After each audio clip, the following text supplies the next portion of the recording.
Hi hello friends, എല്ലാ കൂട്ടുകാർക്കും പുതിയൊരു പ്രൊമോ റിവ്യൂയിലേക്ക് സ്വാഗതം. അപ്പോൾ അടുത്ത ആഴ്ച പ്രൊമോ ഭയങ്കര സൂപ്പറാണ് കേട്ടോ.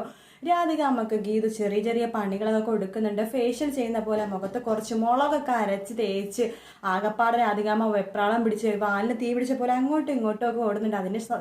അതിന് ശേഷം കാണിക്കുന്നത് കുറച്ച് എണ്ണ വീഴുമ്പോഴേക്കും നമ്മുടെ ഗീതും ഗോവിന്ദും അവിടെ മറിഞ്ഞ് വീഴുവാണ്. ഗീതും ഗോവിന്ദും മാത്രമല്ല, നമ്മുടെ കാഞ്ചനയും രേഖയും അതിന്റെ പുറകെ നമ്മുടെ അയ്യപ്പേട്ടൻ പിടിച്ച് വലിക്കുന്നു അവരെ. എന്തൊക്കെയൊക്കെയോ ഇത്. പക്ഷെ ഗീതയുടെ കാല് ശരിക്കും ഒടുങ്ങുന്നുണ്ട് കേട്ടോ. ആ സമയത്ത് ഗോവിന്ദ് മനസ്സിൽ വിചാരിക്കുന്നുണ്ട്, ഗീതുക്ക് ചെറിയ മാറ്റങ്ങളൊക്കെ വന്നു തുടങ്ങിയിട്ടുണ്ട്. അവളുടെ കണ്ണിൽ എന്തൊക്കെയോ, അതായത് പതിവിലും കൂടുതലായിട്ട് എന്തൊക്കെയോ ഒരു തിളക്കവും കാര്യങ്ങളുണ്ട്. പ്രണയത്തിന്റെ ആ ഒരു ഇത് ഗോവിന്ദിന് ശരിക്കും മനസ്സിലാവുന്നുണ്ട്. ഗീതുവിനെ ഭയങ്കരമായിട്ട് കാലിന് വയ്യാത്തതുകൊണ്ട് ഗീതുക്ക് സ്റ്റെപ്പ് ഒന്നും ഇറങ്ങാൻ പറ്റുന്നില്ല, കയറാൻ പറ്റുന്നില്ല. ഗീതുവിനെ പൊക്കി എടുത്തോണ്ടാണ് ഗോവിന്ദ് സ്റ്റെപ്പ് ഇറങ്ങുകയും കയറുകയൊക്കെ ചെയ്യണത്. ഭക്ഷണം കഴിക്കാനാണെങ്കിലും ഗോവിന്ദ് തന്നെയാണ് ഭക്ഷണമൊക്കെ കൊടുക്കുന്നത്. ഗീതുക്കാണെങ്കിൽ പ്രണയം അങ്ങനെ പൂത്തുലഞ്ഞിട്ട് ഗോവിന്ദൻ തന്നെ കണ്ണുകളിലേക്ക് നോക്കിയിരിക്കുകയാണ്. ഗോവിന്ദ് അപ്പം മനസ്സിൽ പറയുന്നുണ്ട്, ഒരു പേടിച്ച് വരണ്ട, സ്നേഹം മാത്രമുള്ള ഒരു നിഷ്കളങ്കമായ ഒരു മാൻപേരുടെ കണ്ണുകൾ ഓളയാണ് ഇപ്പം എന്നെ നോക്കണത് എന്നൊക്കെ ഗോവിന്ദ് മനസ്സിലാക്കുന്നുണ്ട്. നല്ല അടിപൊളി പ്രൊമോ ആയിരുന്നു.